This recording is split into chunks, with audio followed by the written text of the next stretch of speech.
J'étais en train de négocier avec certains joueurs européens et d'origine malgache et en fait ça me laisse pas le temps. Donc pour la Côte d'Ivoire, c'est le premier point qui m'embête, c'est que je pourrais pas recruter les 2-3 personnes qui auraient pu être recrutées. Et puis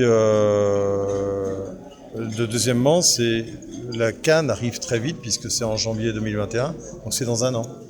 Dans un an, on sera à la CAN, enfin j'espère. Et il y aura eu finalement 1 an et demi seulement entre les deux CAN.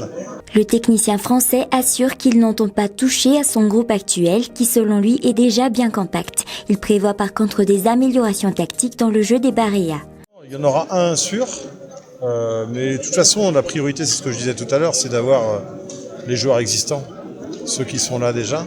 Après j'essaie de faire des petites retouches, donc il y a Bastien Héry qui sera là, et puis peut-être un autre. Le coach de l'équipe nationale, évoquant la réorganisation de son attaque après la retraite de Fane Vaïma, confie qu'il peut mettre Carolus en pointe.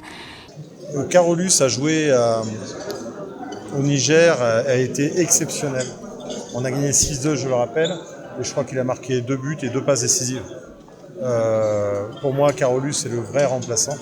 Après, on parle d'Ayork, contrairement à ce qu'un journaliste a dit. Il n'a jamais dit oui, mais il m'a jamais dit non non plus. Pour l'instant, j'ai pas de réponse.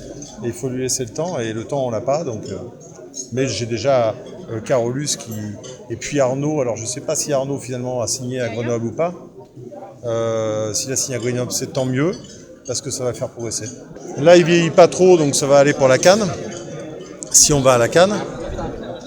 Mais pour l'avenir, il faut faire les centres de détection dont j'ai parlé, donc mettre des terrains pour entraîner les gamins et faire l'académie le plus rapidement possible.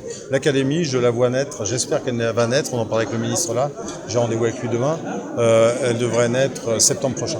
Étant donné que la moyenne d'âge de l'équipe nationale de Madagascar est assez élevée, le sélectionneur insiste sur la nécessité de mettre en place des structures pérennes, genre académie de football, chargées de préparer la relève du football malgache.